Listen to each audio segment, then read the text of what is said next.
उपस्थित होने के लिए मैं व्यक्तिगत तौर पर और जनस्वराज की ओर से आपका धन्यवाद कर रहा हूं। जैसा कि आप देख रहे हैं, पिछले 2-2.5 वर्ष से जनस्वराज अभियान के तहत जो प्रयास हम लोगों ने शुरू किया है, बिहार में एक नए विकल्प की परिकल्पना को लेकर जो आगे बढ़े हैं, उसको पिछले 2 अक्टूबर को एक राजनीतिक दल का स्वरूप दिया गया है।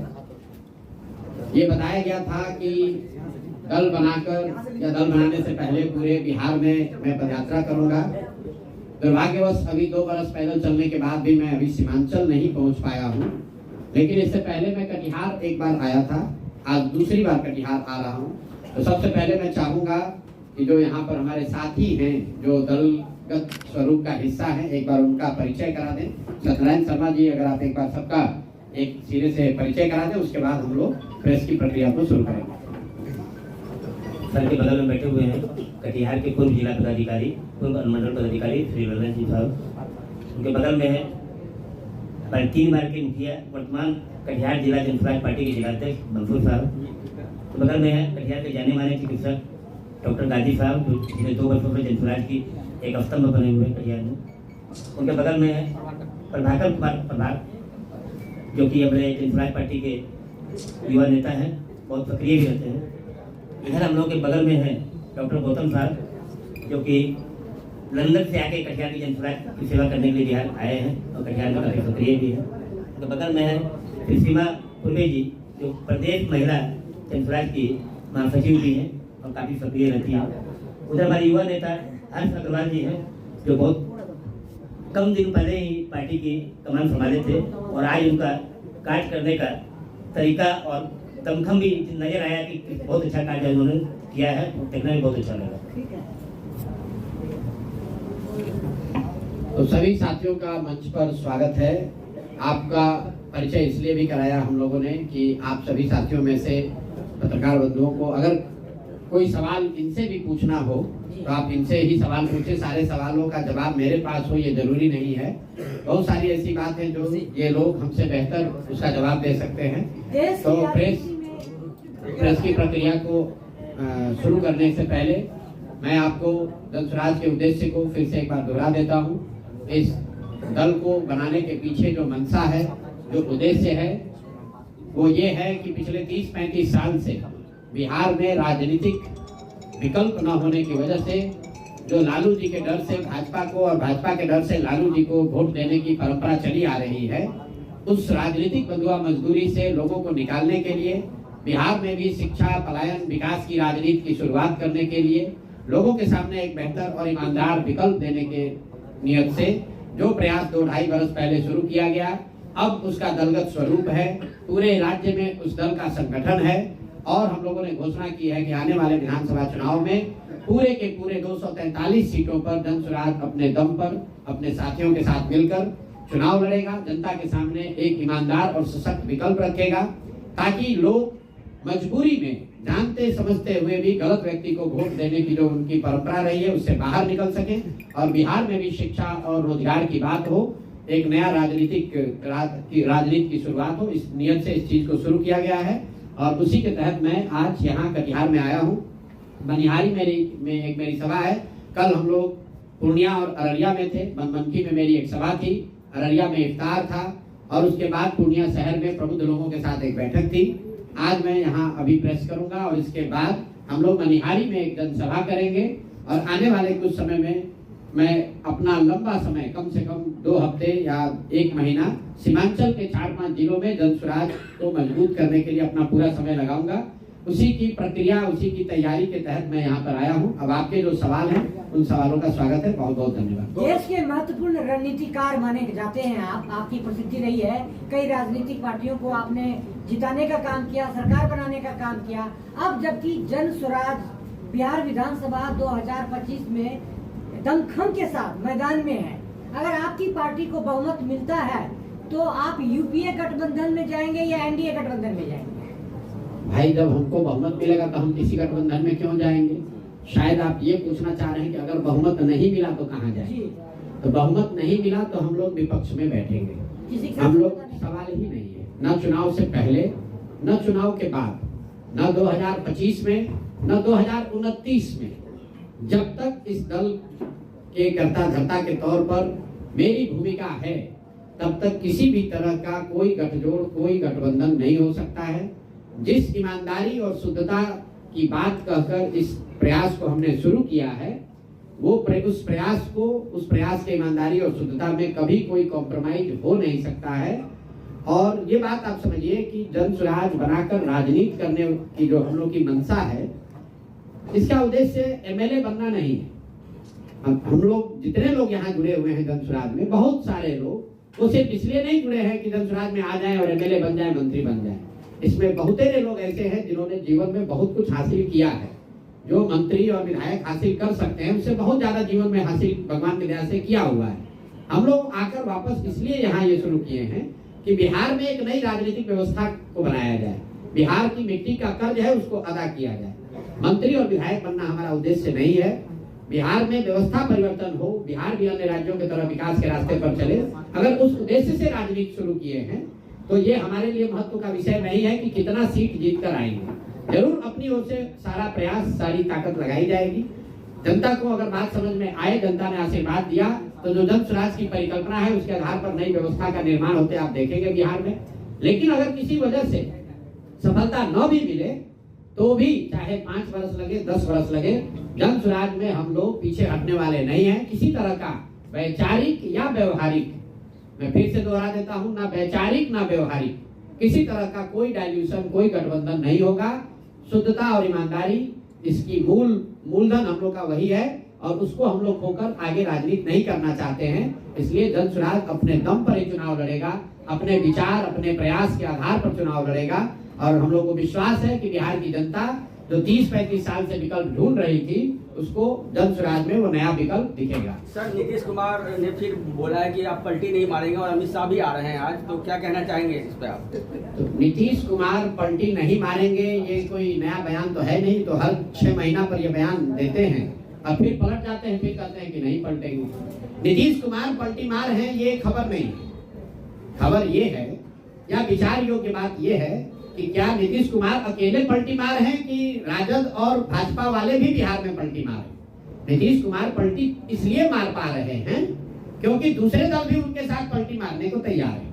आपको याद होगा जब पिछली बार नीतीश कुमार महागठबंधन में गए थे, तो जिस अमित शाह की आप बात कर रहे हैं, यही अमित शाह आकर कहे थे कि नीतीश कुमार के लिए अब दरवाजे बंद हैं। तो जो मजाक में लोग कहते हैं कि अमित शाह दरवाजा तो बंद किए थे, शायद छिटकिनी लगाना भूल गए थे। फिर नीतीश कुमार के साथ गलबैया कर रहे हैं। जो तेजस्वी यादव चिल्लाकर 2 साल तक नीतीश कुमार को पलटू चाचा कह रहे थे, जब नीतीश कुमार पलटकर उनके पास गए तो उनको फिर वो विकास पुरुष बताने लगे। तो ये पलटी मार राजनीति से बिहार का जो नुकसान हुआ है, उससे निकलने का एकमात्र तरीका है जन स्वराज। और अमित शाह बिहार आ रहे हैं, ये कोई खबर थोड़ी ना है। अब खबर ये है कि आगे चुनाव है नवंबर में, तो अभी से लेकर नवंबर तक अमित शाह और मोदी जी को बिहार ही दिखेगा। बिहार की चिंता सताएगी। सारे केंद्र की योजनाओं की घोषणा बिहार से होगी। बिहार में विक्रमशिला और नालंदा भी कभी था, इसकी चर्चा होगी। बिहार के गौरवशाली इतिहास की चर्चा लोग करेंगे, लेकिन ये नहीं बताएंगे कि पिछले 14-15 साल में दिल्ली में रहते हुए आपने बिहार के लोगों के पढ़ाई के लिए, रोजगार के लिए क्या किया। ये नहीं बताएंगे कि सूरत में, गुजरात में जो 5 लाख बच्चे बिहार के मजदूरी कर रहे हैं, वो कब आकर बिहार में अपने लिए रोजी रोजगार ढूंढ पाएंगे। तो ये कोई नई बात नहीं है। जहाँ ये पिछले 10 साल से हम लोग देख रहे हैं, मोदी शाह जहाँ चुनाव होता है वहीं पर ये लोग कैंप करते हैं, वहीं पर आते हैं। अब जैसे बिहार में चुनाव खत्म होगा तो इनको बंगाल और तमिलनाडु दिखने लगेगा। फिर चुनाव खत्म होने के बाद मोदी जी नहीं दिखेंगे, लेकिन अभी चुनाव है तो मोदी जी और शाह उनको यही दिखना है, बिहार ही आना, इसमें नहीं बात क्या है। सर, एक सवाल है कि जदयू गठबंधन और कांग्रेस आरजेडी गठबंधन दोनों में से किसी एक को चुनना हो तो आप किसे चुनेंगे? किसी को नहीं चुनेंगे। मैंने आपको बता दिया कि भाई बिहार में 243 सीट है, हम लोग 243 सीट लड़ रहे हैं। तो आप बताइए कि किसके साथ गठबंधन हो सकता है? सीट तो बढ़ नहीं सकता है। तो जब हम सीट छोड़ने को तैयार ही नहीं है तो कैसे गठबंधन होगा? आपने कहा चुनाव के बाद क्या कीजिएगा, तो चुनाव के बाद हमारा पूरा विश्वास है कि जन स्वराज को अपने दम पर बहुमत मिलेगा। आप कहिएगा नहीं मिलेगा, मैं कह रहा हूँ अगर नहीं भी मिलेगा तो विपक्ष में बैठेंगे, क्या दिक्कत है? हमें हड़बड़ी नहीं है, हमें कोई घबराहट नहीं है। तो आपको क्यों घबराहट है? हम 2-2.5 बरस से पैदल चल रहे हैं, लोग आकर यही कहते हैं कि भैया आपसे बहुत उम्मीद है, आप पर भरोसा है। अगर उस भरोसे उस उम्मीद को हम तोड़ देंगे तो जन सुराज के पास, प्रशांत किशोर के पास बचेगा क्या? सर आपके बारे में लोग कहा जाता है कि जन सुराज को बहुत फंडिंग होती है, बहुत सारी बातें राजनीतिक पार्टियों ने उठाया, तो अगर फंडिंग हो रही है तो वो फंडिंग के बारे में थोड़ा पारदर्शिता उस पर बताएं। दूसरा ये कि क्या यही वजह है कि आपके यहाँ ईडी सीबीआई का रेट नहीं हो रहा, इसीलिए विपक्षी पार्टियां कहती है कि आप भाजपा की बी टीम है? पहली बात जो आपने दूसरा सवाल पूछा कि सोनिया गांधी पर ईडी सीबीआई का रेड हुआ है, क्या सोनिया गांधी पर ईडी सीबीआई का रेड हुआ है? नहीं, कांग्रेस के और लोग। मेरी बात सुन लो। आपका अगर तर्क ये है कि जिस पर भी ईडी सीबीआई का रेड न हो वो भाजपा का बी टीम है, तब तो सोनिया गांधी पर भी ईडी सीबीआई का रेड नहीं हुआ है, प्रियंका गांधी, राहुल गांधी के घर पर भी छापा नहीं पड़ा है, तो क्या भाजपा की बी टीम है? भाजपा की बी टीम है, ये कौन कह रहा है? ये राजद वाले कह रहे हैं। स्वाभाविक है, उनका वोट खिसक रहा है। जो मुसलमानों को भाजपा का डर दिखाकर पिछले 30-35 साल से राजद वाले उनका शोषण कर रहे हैं, अब उनको ये डर सता रहा है कि हमारे लालटेन में जिन मुसलमानों की खून पसीने को किरासन तेल बनाकर आप जला रहे हैं, अपने घर में रोशनी कर रहे हैं, वो मुसलमानों को, उन साथियों को आज एक नया विकल्प जनसुराज में मिल गया है। मैं ये नहीं कह रहा हूँ कि सारा मुसलमान जनसुराज में आ गया है, लेकिन मुसलमानों के सामने एक विकल्प, एक रास्ता खुल गया है। अब इसको रोकने के लिए राजद के पास कुछ कहने के लिए है नहीं। राजद के लोग ये तो कह नहीं सकते हैं कि हम लोगों ने मुसलमानों के लिए, विकास के लिए क्या किया। वो तो ये नहीं कह सकते हैं कि हमने उनके बच्चों को पढ़ाने के लिए, उनके रोजगार के लिए क्या किया। ये नहीं कह सकते हैं कि हमने मुसलमानों को राजनीतिक हिस्सेदारी, भागीदारी दी। तो अब उन मुसलमानों को भ्रमित करने के लिए वो क्या कहेंगे? यही कहेंगे कि भैया उधर मत जाओ। जैसे भाजपा से डरा रहे थे, वैसे जनसुराज से डरा रहे हैं। मुसलमान क्यों डरे उनसे? अगर आप जो कह रहे हैं कि ये भाजपा की बी टीम है, तो मुसलमानों को इसका जजमेंट करने दीजिए। जब मुसलमानों पर सबसे बड़ा संकट आया सीए एनआरसी का, तो तेजस्वी यादव गए थे लड़ने, कि राहुल गांधी गए थे, कि अखिलेश यादव गए थे? कौन गया था? सीए एनआरसी की लड़ाई इसी प्रशांत किशोर ने ममता बनर्जी के साथ मिलकर बंगाल में लड़ी थी। और जिस नीतीश कुमार की आप बात कर रहे हैं, ये सीए एनआरसी कानून बनाने के पक्ष में इस आदमी ने वोट किया था। जैसे आज वक्फ का कानून बनाने के पक्ष में नीतीश कुमार वोट कर रहे हैं, उसी तरह सीए एनआरसी के पक्ष में भी इन्होंने वोट किया था। उसके विरोध में मैंने अपना सब कुछ जदयू में छोड़ा था। यहाँ कोई मुखिया ही नहीं छोड़ता है। यहाँ बिहार में दूसरे नंबर की सबसे ताकतवर जगह पर हम बैठे हुए थे, सीए एनआरसी के लिए हमने वो छोड़ा है। और आप कह रहे हैं कि हम भाजपा के भी टीम है, तो भैया मुसलमानों को इसका निर्णय लेने दीजिए। हम कोई हिंदू मुसलमान की अगड़े पिछड़े की राजनीति करते नहीं है। हम लोग बिहार की राजनीति कर रहे हैं, बिहार के बच्चों की बात कर रहे हैं, उनके शिक्षा और रोजगार की बात कर रहे हैं। जिसको अच्छा लगे वो जुड़े, जिसको अच्छा ना लगे उसको कोई बात नहीं, हो जिसके साथ रहना चाहता है रहे। सड़क पर नमाज को लेकर राजनीति हो रही है सर, क्या कहेंगे? कहाँ पर राजनीति हो रही है? सड़क उत्तर प्रदेश में। उत्तर प्रदेश में हो रही है। हम लोग कटिहार में बैठे हैं। उत्तर प्रदेश में किस तरह की सरकार है, योगी जी किस तरह की सरकार चलाते हैं, वो उनकी पूरी राजनीति हिंदू मुस्लिम के आधार पर है। योगी जी की सरकार ही इसी पर चलती है कि मुसलमानों को डराओ, हिंदुओं को लड़ाओ। तो स्वाभाविक है कि ये तो काम करेंगे ही करेंगे, इसमें नई बात क्या है। लेकिन उत्तर प्रदेश और बिहार में फर्क है, और यहाँ पर ये चीज कभी स्वीकार्य नहीं हो सकती है। यहाँ पर लंबे समय से हिंदू मुसलमान साथ में रहते आए हैं, और मैं नहीं समझता हूँ कि यूपी की तरह बिहार में पोलराइजेशन धर्म के आधार पर किया जा सकता है। यहाँ सिर्फ धर्म के नाम पर कुछ लोग मुसलमानों को डरा सकते हैं, लेकिन यहाँ पर हिंदू मुस्लिम पोलराइजेशन यहाँ के इतिहास में, यहाँ की जमीन में अभी तक नहीं रहा है। और हम लोग की कामना है, ऐसी इच्छा है कि आगे भी न रहे, बिहार बिहार बना रहे, यूपी न बने। कटिहार खासकर दूध नगरी रहा है और मखाना उत्पादक क्षेत्र रहा है। संशोधन बिल पर सीमांचल के इलाके में है, और बहुत संशोधन बिल को लेकर बड़ी चर्चा, आप किस तरह से? बिल्कुल वक्फ को लेकर दो बातें हम लोगों ने कही। पहला तो जनसुराज बिल्कुल इसके खिलाफ है। क्यों खिलाफ है ये समझिए। वक्फ का कानून ठीक है, खराब है, वो अलग बात है। हम लोग इसलिए खिलाफ हैं कि हम लोग का ऐसा मानना है कि जब देश बनाते समय समाज के जिन वर्गों के साथ जो वादे किए गए, वो आपके हमारे पुरखों ने वो वादे किए हैं। इस देश के फाउंडिंग फादर्स ने वो वादे किए। अगर उन्होंने कहा कि देश सेकुलर रहेगा, तो आपके हमारी ये जिम्मेवारी है कि उन वादों के प्रति हम ईमानदार रहें, वादा खिलाफी न करें।